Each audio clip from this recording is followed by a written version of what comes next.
The last thing that a person needs when they're suffering is for some so-called friend or brother in Christ to come along and kick them while they're down. That's exactly what we've been seeing happening in the book of Job. Job is in a lot of pain and he's crying out for help. He wants to understand why all of this stuff has happened to him. He lost all of his children. He lost his servants. He lost most of his wealth, and now he is so sick and in so much pain, he's about to lose his life as well. But instead of comforting him, his companions keep pounding Job with bad theology, accusing him and blaming him, saying that all of this is happening because he deserves it, telling him that if he would just repent of his obvious wickedness, then everything would be okay, and the Lord would prosper him again. In today's reading, Job says to his friends, listen, I have one foot in the grave. I'm constantly in pain. People are mocking me. People are spitting at me. And the only comfort I get from my friends is bad theology, this false hope that if I'll just repent, then everything will be okay. And while you guys continue to attack me, I'm dying. So what kind of hope are you going to offer me when I'm laying in the grave? And so how do his friends respond to those pleas? They kick him even harder. Chapter 18, Bildad says, listen, this is what happens to the wicked Job. His flame goes out and he's left in darkness. He gets caught by the trap of his own sin. Every step he takes because of his wickedness, he's attacked by trouble. And then Bildad makes it worse by giving this whole list of things that happen to the wicked. His strength is gone, he says. His skin is devoured by disease. Fire comes down and consumes his home. He has no offspring. He has no survivors left at his house.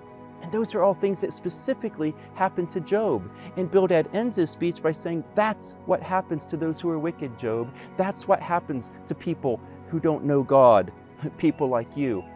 Jesus said in his day that the religious leaders were exactly like that. When people were already weighed down and carrying heavy burdens, the religious leaders would come along and point out their weaknesses and put even greater burdens on them. But he said they didn't do anything to help them to become free from the burdens. And many people today, just like Job's friends, they do the same.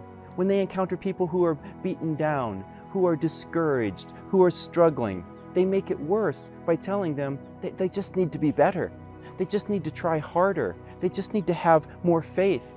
And then if things don't get better for them, they assume it's because of their sin, and they just cast them aside like useless sinners.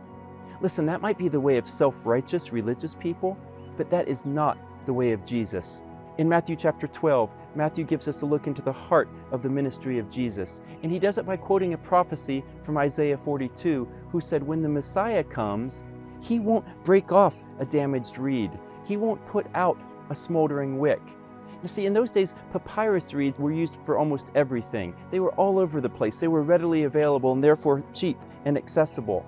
And so if one got bruised or damaged, they'd just break it off and they'd go get another one. It was easy to replace. The same thing with wicks for their oil lamps. They were made of a few strands of flax, and sometimes they were hard to keep lit. And so if they wouldn't light, they could just toss them aside and get some more. But people are different. And Jesus had compassion on those who were broken. He gave hope to the hopeless. He touched people that nobody else would get near. He loved people that everybody else despised and hated. Lepers, corrupt tax collectors, a woman caught in adultery, a man filled with demons, a condemned criminal hanging on a cross dying. That was so much the way of life for Jesus that the Pharisees criticized him by calling him a friend of sinners.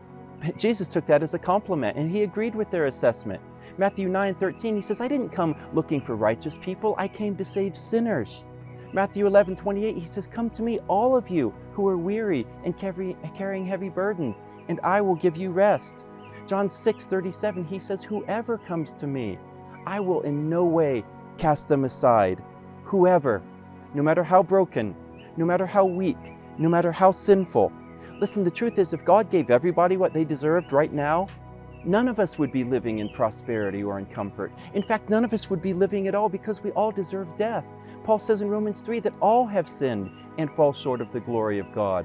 Our salvation and our life is totally a gift of God's grace. He doesn't come today and immediately give good circumstances to the good as a reward or bad circumstances to the bad as a punishment. We need to remember that. So when someone is suffering, they don't need someone to come and make them feel worse by pointing out all of their sins and failures. They need someone to walk with them to give them hope by pointing them to Christ.